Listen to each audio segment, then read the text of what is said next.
another session, and it's up against break, so hopefully everyone will finish their break and come on in and with their coffee and be able to hear. We have the folks here presenting on the latest Digital Divide K-12 data report that they put out. We have both of them ready to go, so without further ado, I'll let you take it away.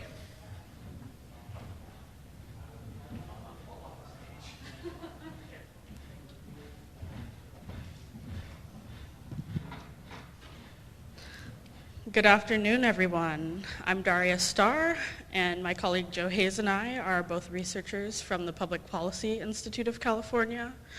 Today, we'll be sharing some of our recent research on the digital divide, or in other words, the ongoing progress and unmet needs in device and internet access throughout California, with a particular focus on highlighting what's going on with the K-12 education and households who have students.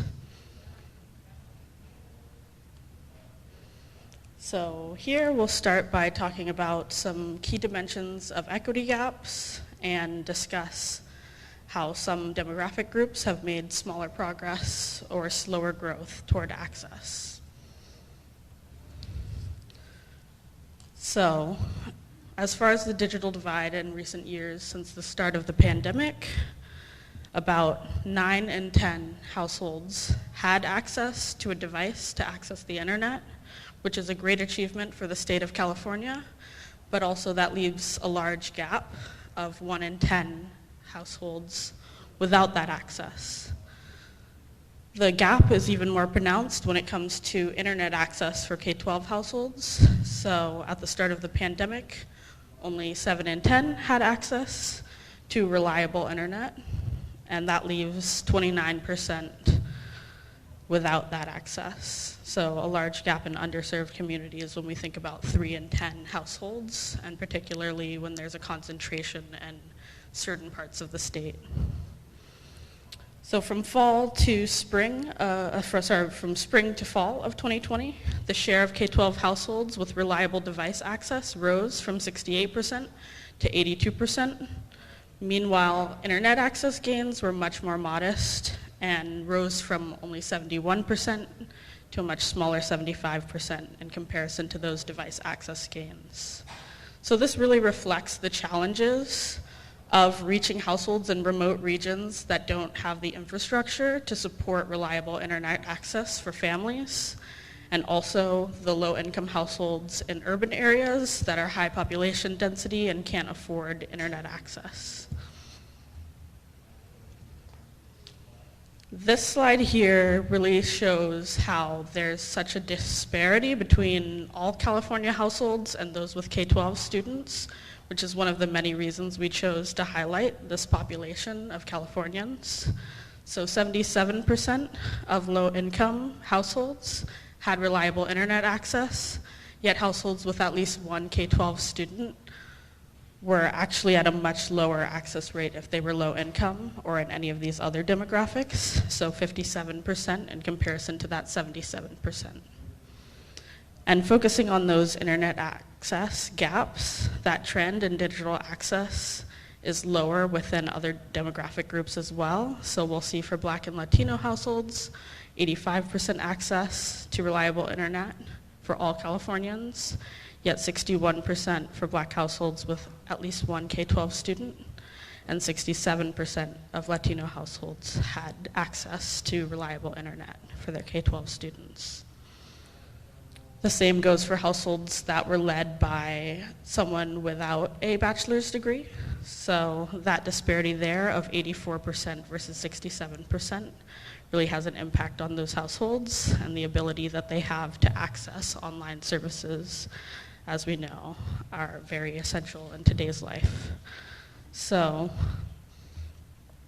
also there were significant differences in the changes that these demographics experienced over time throughout the pandemic.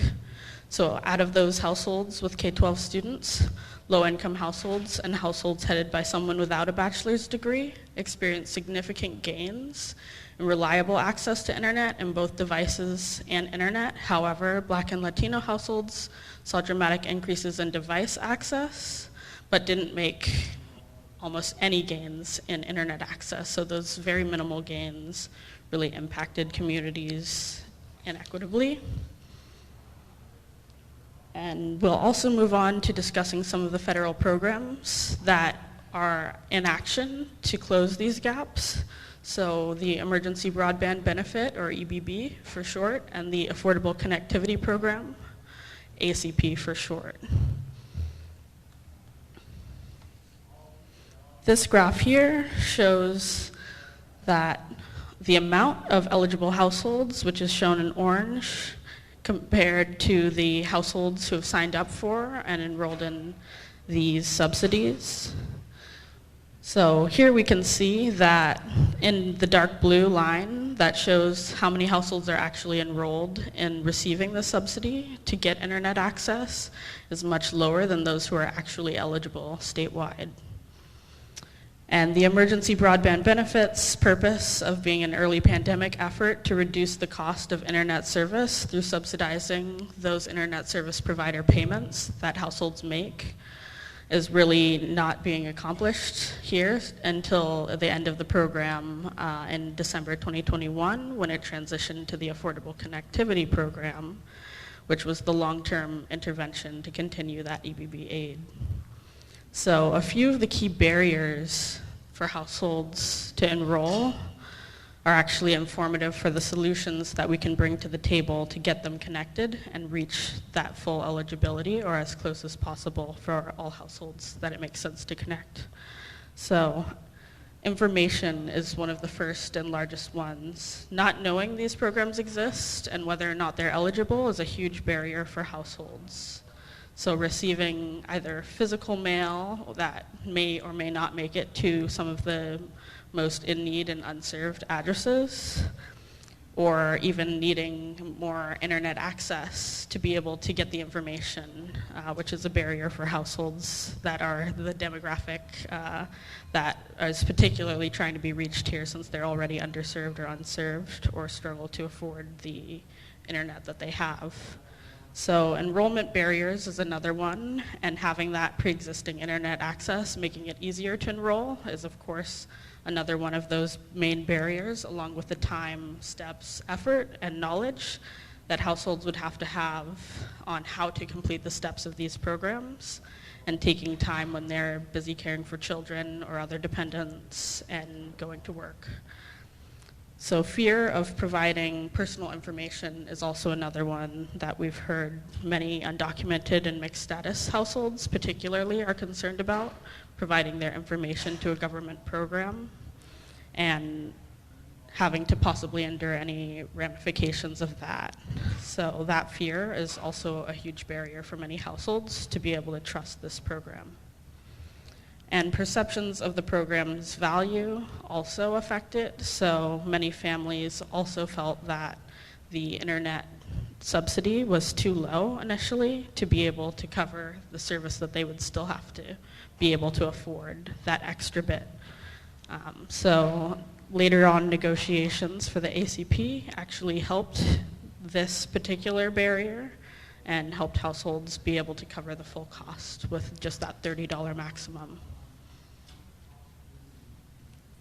Here, this graph of California is showing us a map of the counties. In dark red, the counties that have the lowest take-up rates. So that's the share of households who are enrolled compared to those who are eligible. And going up to the blue, where there's a high share of those households who are enrolled and eligible.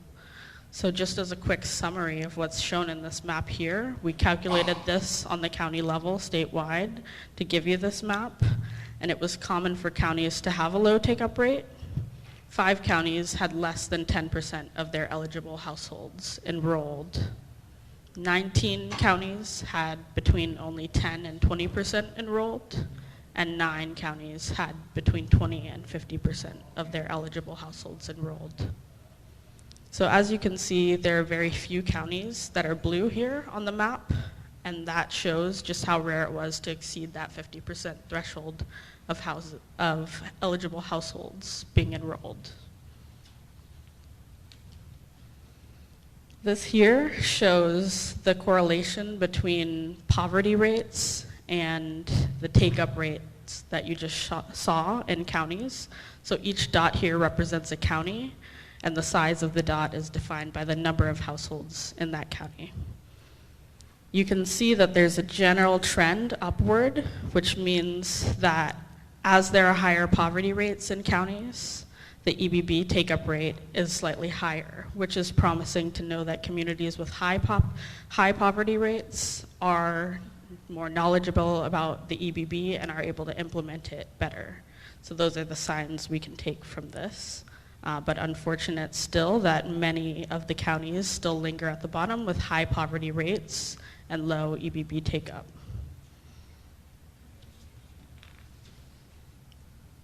So moving on to another set of programs of pandemic aid, as well as the ECF, the Emergency Connectivity Fund, which we will discuss here, brought access to 2 million students between 2020 and 2021, and that earlier first 2 years of the pandemic.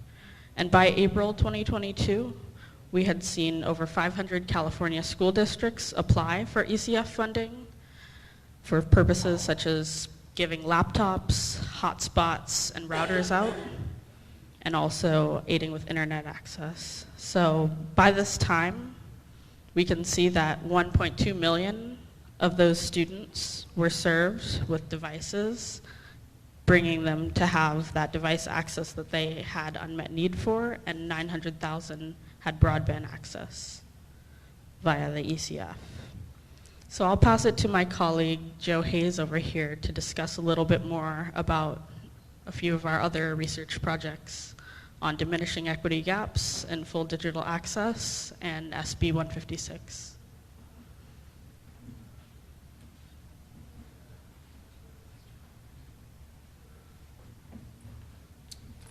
Thanks, Darriyya. Just to be clear about Jeff's mention of the work that we've done, Darriyya has been showing a lot of the work that we've done fairly recently in blog posts and taken from a report also that we did back in October at PPIC. I'll briefly show one more result from that report and then move into the work that we're doing now. So to be clear, we focused on the period from spring 2020 at the outset of the pandemic to spring 2021, a year later. So the changes that I'll document here really come from the efforts of local school districts, municipalities, and counties, and benefited from the federal dollars made available. So the state money that we'll talk about later, the SB 156 money, that passed in July of 2021. That won't show up in this result. And even the Emergency Broadband Benefit program didn't begin until May of 2021. But what we found was somewhat encouraging, as Darriyya started to summarize. We did see increases in internet access across all demographic groups, and in fact, greater increases among groups that have historically had less access.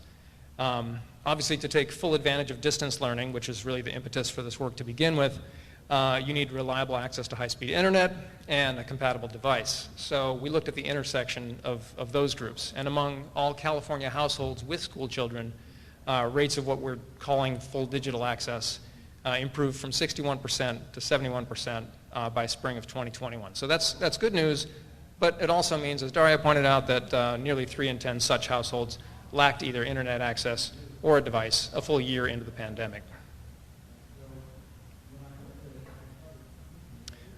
So breaking that result down by the demographic groups that we were able to look at, full digital access gaps improved between spring 2020 and 2021. Main takeaway from this is the good news that the largest gains in full access occurred among households that have traditionally had less access. So among households headed by somebody without a college degree, over on your far left, full digital access went from 54% to 66%. Among low-income households, 44% to 59%. Among black households, 51 to 72%, a sizable jump, and Latino households went from 52 to 64%. So the other takeaway is that even after those gains, the more privileged groups that we're comparing in each case still have much higher levels of access. So the gaps haven't disappeared.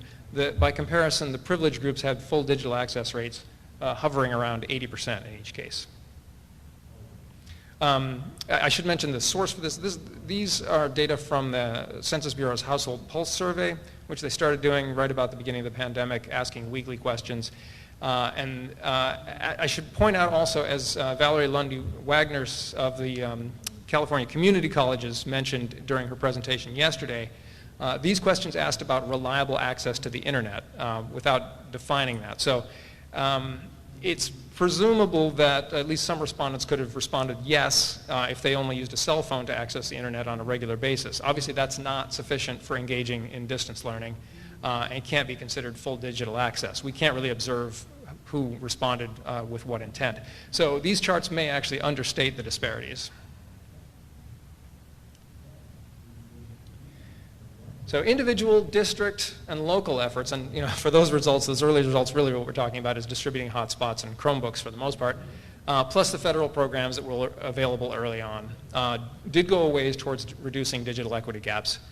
Now that the state has made more than $6 billion available for local, county, and regional initiatives to use to expand broadband access in their areas, we want to get a better idea of what's going on statewide.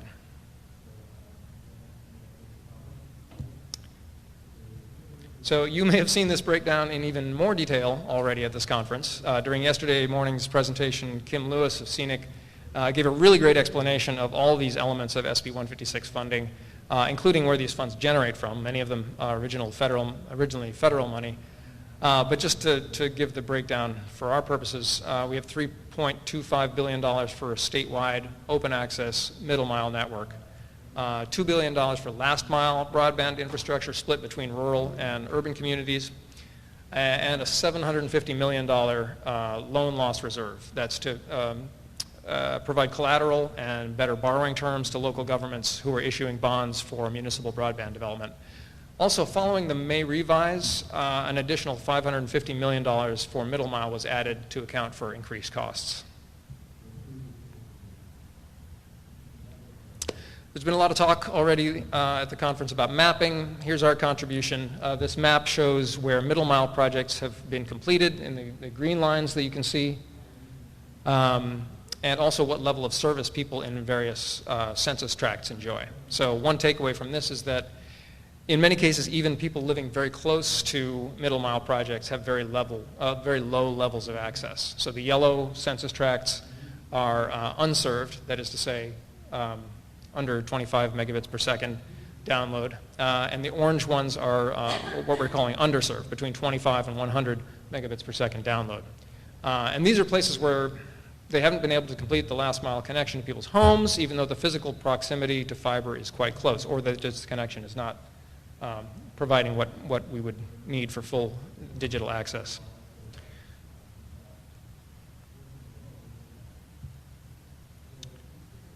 As part of that same report I mentioned, we talked to a few people heading up local initiatives to expand broadband that had seen some real success and could perhaps provide a model for other communities or for even scaled up efforts at the regional or state level. Some standouts were the Imperial County Office of Education, Fresno Unified, Lindsay Unified, and the Ventura County Office of Education. Some of those contributors might be here today, so give yourselves a hand. At any rate, thank you very much for your contribution to that paper. As a result of those inspiring examples, and because of the state's demonstrated commitment to providing broadband access, we're trying to now get a sense of all the efforts that are going on statewide at a variety of levels. So we want to do three things here in terms of our research goals. We want to first understand what's happening all across the state. Second, we want to identify what's working and what's not working.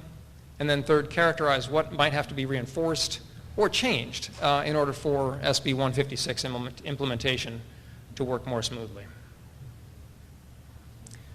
To do this, we're interviewing as many active people as we can, beginning with the CTOs at each county office of education, and then continuing with people in the positions you see listed here. Also CTOs at county or municipal governments, heads of the regional broadband consortia charged with doing this work, tribal initiatives leaders, etc.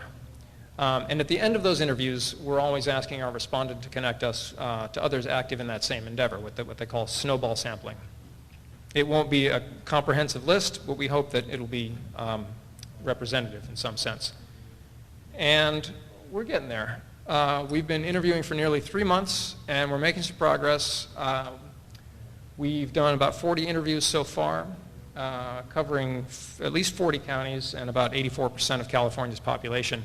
I should mention we're cheating a little bit. We haven't interviewed 40 separate counties. A lot of this coverage that we're getting is because of the sort of consortia that we've been able to contact. So the RCRC obviously covers 39 rural counties. Southern California Tribal Association incorporates 25 Indian tribes, and the SCAG and Valley Vision each incorporate 6 counties in Southern California and the Sacramento region, respectively. But we have interviewed a fair number of individual County Office of Education, CTOs, and again, the people that they've referred us to.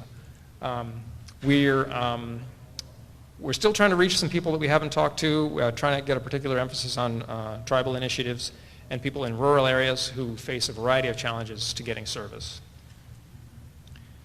But we're starting to analyze the interviews we've got so far, and we're pretty much right in the middle of this research project. So a few themes are emerging, and I can share those with you here. Just to begin with looking at SB 156 by itself, one theme is engagement. How transparent or how arduous is the application process? What projects are eligible to apply for SB 156 funding? How easily is that information about eligibility available to potential applicants? We're also hearing stories about partnerships with a variety of entities. For instance, school districts partnering with municipal governments, county offices of education partnering with private sector ISPs, for instance. And third, we're recording our respondents' sentiments about this relationship. What's working, what's working for which party involved in the partnership, and what efforts are ultimately ending in frustration.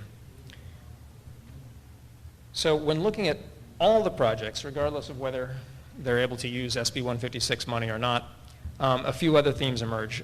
Infrastructure and affordability, obviously, are key obstacles. And it doesn't always break down this cleanly, but obviously infrastructure is a main constraint in lightly populated areas, rural places where providers may be reluctant to make investments that might not have the subscribership to provide a return.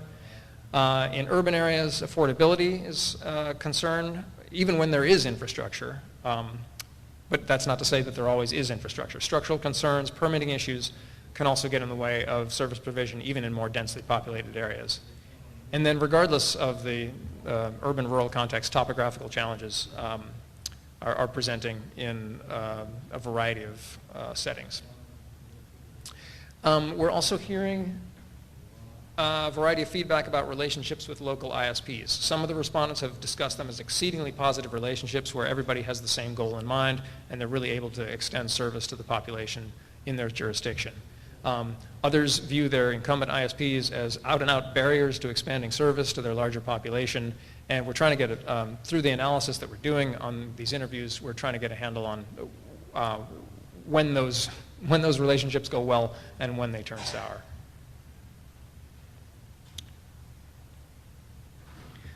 To continue with the emerging themes, many small school districts, smaller tribes, small municipalities lack the resources to apply for SB 156 money on their own. They don't have someone on staff, for instance, who's conversant in the application process.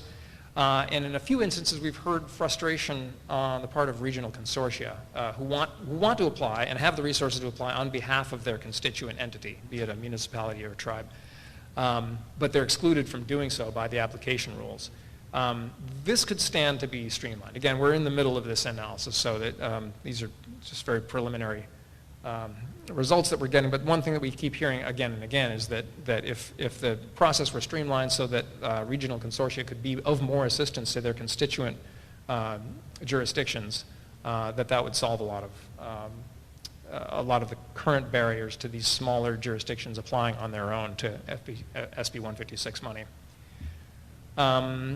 Second, mentioning just a couple of the federal funding sources our respondents have emphasized to us. The ones we keep hearing over and over again are the NTIA and the Reconnect grant, about which we heard a little bit earlier today. Obviously, a much more comprehensive list of these federal funding sources was found yesterday in John Windhausen and Kim Lewis's excellent presentation. If you missed that, please look up the slides on the conference site. These are just the ones that we've heard over and over again. And then third, mentioning a few times already this week, also is the inadequacy of current data collection and mapping, which is intended to inform broadband expansion efforts.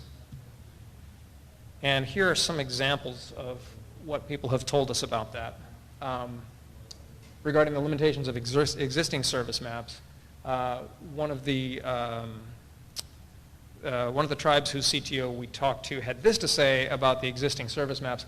FCC data maps are in substantial error in unserved and underserved locations.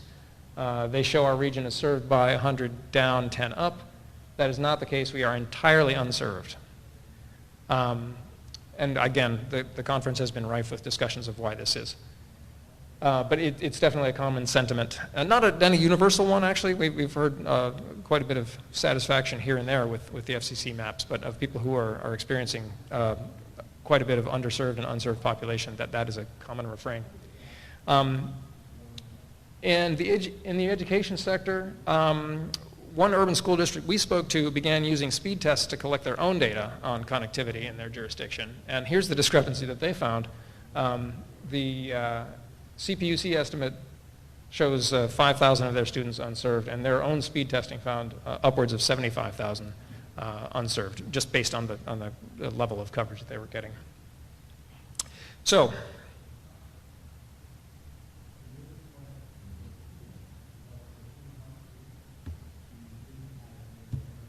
we expect to release this report in March of next year, and it'll be available on PPIC's website. If you're engaged in broadband expansion efforts in your own organization, whether or not you're able to take advantage of SB 156 funds, we'd love to hear from you about your experience. My colleague DARRIYA, STARR, and I are both on the Crowd Compass app for this conference, so feel free to contact us there, but you can reach us at these email addresses as well. And thank you very much. We're happy to take questions here as time allows, or outside afterwards. So I really appreciate you coming to hear about this today.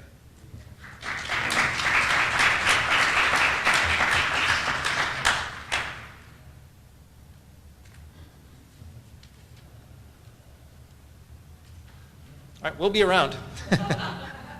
I have a question. Yeah, okay, go ahead. Yes, and so have you made any effort to engage the students in crowdsourcing the data you need to confirm your thesis about coverage and speed, availability, and so forth? In other words, as a student project, instead of playing videos on TikTok, let them run speed tests and report the data to you in some form, and you can crowdsource, just like Weather Underground. Yeah, so particularly for our current research project, we're actually focusing at the county level, so we're not focusing on which student has access in the classroom or at home. We're focusing on, can communities connect, and what barriers are there at the community level. So we're focusing on those middle and last mile efforts and the installation of fiber rather than that next stage, because that's really the stage that most of the counties are at, just planning to get to that middle and last mile. But thank you for your contribution to possibly future research. Yeah, one of the things we found in other parts of the country when doing polls like this of counties or municipalities as to what type of speeds they're getting in what places, inconsistency in the way that speed tests are done. For instance, there's usually a big gap between the actual speeds available, to the premises versus what somebody gets through a Wi-Fi router, or a hotspot or something like that. So, it might be worth asking, what methodology are they using to determine, what the speeds are that are actually being realized out there, because it's all over the map in terms of how that gets actually measured, at the individual or premises level. It is, and it's not everybody who's able to do the speed test. I bring up those examples as kind of a bonus. Our approach is a little bit more broad brushed, really getting a sense for who's trying to expand broadband access. But obviously, the impetus for that is the unserved and underserved populations. And some jurisdictions, a relative handful statewide, have been able to do that sort of sophisticated testing to get a real fine point on just the degree of service that people are receiving. We're not at that level ourselves. We're relying on administrative data for the most part for our mapping. That's an aspirational goal for us to be able to get down to that level. But we're really relying on people who have taken the initiative and have the resources to do that kind of much more granular speed test on their own. And we're using it in our report as more of an anecdotal evidence than that we can't do that in a more systematic way just yet.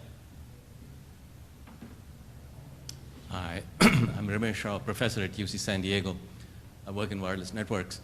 I understand measurement of upload and download speeds, but I've been wondering, especially during the pandemic, if there are higher layer versions of how you assess access, functional access. These speeds vary with time. Was it measured once? Does it go up and down? What's the variability? What can you count on from the point of view of finishing a transaction? Is the service such that you can finish a credit card application, fill out a loan form? So instead of counting bits per second, which has lots of flaws if you ask me, have you seen any studies or have you done any studies where you actually measure it at a much higher level in terms of functions that I was describing, like doing a Zoom session with a telemedicine provider, this sort of stuff? At a higher level, if you mean at a level of more abstraction, this is our first foray into doing, how shall I put it, qualitative research on people's experience with expanding broadband access. Prior to this, we were relying on administrative data or like Census Bureau data that, for instance, the Household Pulse Survey would ask questions similar to what you're asking, like what is it you're using the internet for? They'd give a number of applications to characterize what people were able to do, how many people in the house were using it. It gets some part of the way towards what you're describing, but not nearly in that level of detail. So to answer your question, we're not collecting that information ourselves from the CTOs that we're speaking to. And the administrative data that we're using for our quantitative work does ask some of those questions, but not quite in the level of detail that would obviously be quite helpful. Yeah, I was just thinking, maybe there are other kinds of partners that might be able to help you, like whoever is providing the Zoom service. Zoom might have diagnostics that tell you how many sessions are getting dropped.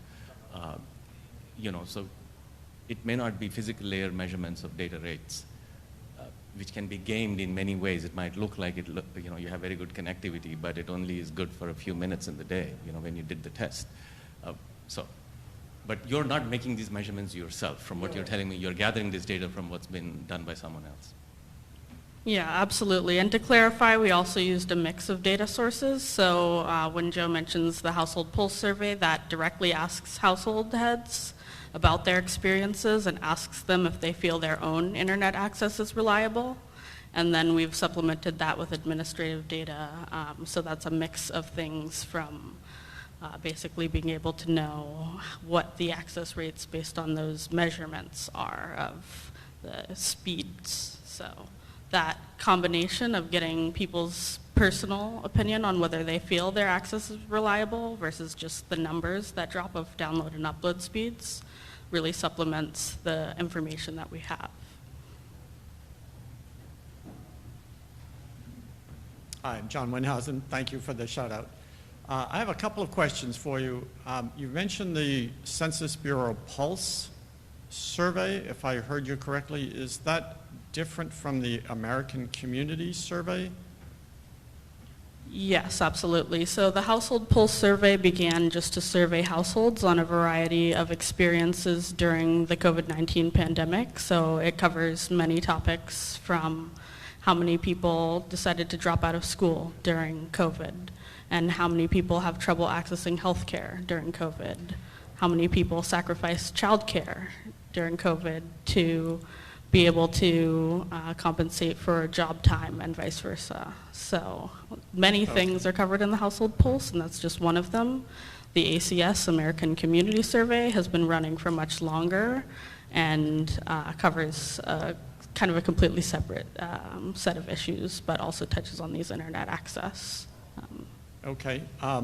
So just following that for another minute. So it sounds like you looked at just the California data, right? Is it possible to look at that data nationwide and do a similar analysis? Yes. Is that something you could do, or are you only chartered to look at California? So yes, it is feasible with that data. Both of those data sets are nationwide. In particular, the Public Policy Institute of California does focus on California statewide research, so that is our angle, to be able to get depth in our research within the state rather than kind of spreading things thin and giving you brushing overviews of nationwide. So we do still give some nationwide statistics in our longer reports. But our focus really is on getting down to the details in California. Well, it's very helpful that you've taken a look at that, and I'd love to see that further research nationally as well. The other question I have is, excuse me, I know you referenced the Emergency Connectivity Fund, the ECF, but I didn't see data around that program. So can you measure the impact of the ACP separate from the impact of the ECF impacts on households? Or when you talked about the number of households that have increased their broadband usage, is that sort of summing the effect of both the ACP and the ECF, or is it just the effect of the ACP? So we thought it was most valuable to report on the actual changes overall rather than parsing out which programs just for a short presentation like this.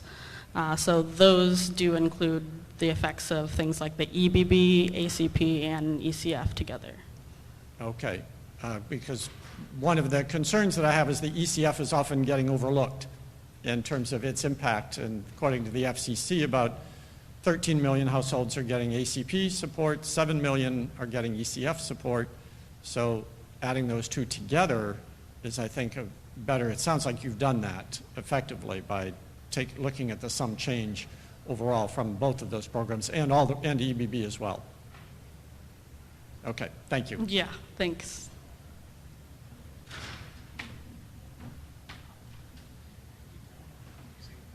Hi, do you have time for another question? Hey there, I'm Jenny Bombacero-McNulty from UC Berkeley. I have a couple questions. So one, I think similar to the last gentleman who was speaking, there was a slide that showed changes in connectivity over time, and I was wondering if you could share to what extent the change that manifests, the difference that would manifest in 2021 was just a continuation of an existing trend, like how much more change was there? And then also, I'm really interested in, from the interviews you've been conducting around the state, what you're finding folks share as having been barriers to applying for these various programs.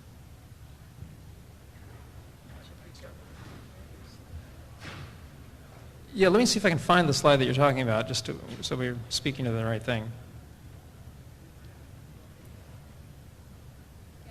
This one? Okay. So right, thank you for bringing this back up, because this gets to John Windhausen's point. You can see the asterisks for statistical significance. Not all of these differences are statistically significant, and the reason is that we're using the Household Pulse Survey, which is a much smaller survey than the American Community Survey. The American Community Survey in 2020 had its own problems, and they're well documented, so I won't go into that. But as far as the sample size and the statistical significance, it'd be much stronger with the ACS. These, particularly with smaller populations, once you subset for households with children and then by race and ethnicity and income, you get into some small sample sizes, and so that's why not all of these results are significant. But to your question, no, the Household Pulse Survey just started during the pandemic, and so there's not a way to use that data to see whether this is just a continuation of an agnostic trend that was already in progress before the pandemic or not. You can do that with the ACS, but that's not these results. And the other caveat that I'd like to issue, because quantitative researchers love to complain about data problems, is that the 2020 ACS data were riven with problems of selection bias and undercounting. And so the Census Bureau put out a ton of caveats about not comparing 2020 data with previous or subsequent data. They seem to have sorted that out for the 2021 ACS, so we can make the 2019-2021 comparison. But we're discouraged from doing so for the 2020 data of the ACS, which we're not presenting here anyway. The second question regarding the specific barriers to application, like I said, we're right in the middle of this research project. We've completed most of the interviews and we're just now starting to do the analysis. So the results that we presented here are basically our first few takes on what people have told us again and again. We'll, when we get to coding the rest of the interviews and doing that analysis, those will come out. The ones I mentioned are really the ones that we've heard again, are about capacity for small organizations. Not too much in the way of detail about what exactly is difficult about the, it's not like you're starting from scratch writing a grant proposal. It's an application to a state or federal program. So we don't have the details on that yet, I'm afraid. But I appreciate you asking. Oh, right, for a minute, yeah. We got 1 minute, so one question? Sure, yeah, hi, Emilio Perez. I'm with the California State Assembly Chief Consultant overseeing broadband and telecommunications. First of all, thanks for the research. This is really important, I think, for understanding where we're at with SB 156 implementation. I wanted to ask you about the slide about some of the barriers people identified to enrolling in the programs. I'm curious what programs in particular they were referencing from the SB 156 programs as having difficulty applying for. In my conversations, I know that some of the local governments were wanting to access the technical assistance funds as well as the tribes. I think that's this slide, yeah? Yeah. Okay. Or maybe the slide after this one.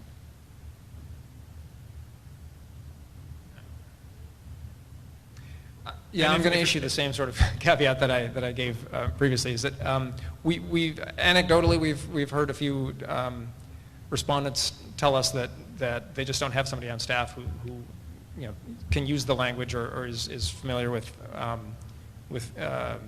this application process, and that regional consortia are often well placed to do that, but have the limited capacity to act on behalf of their constituents.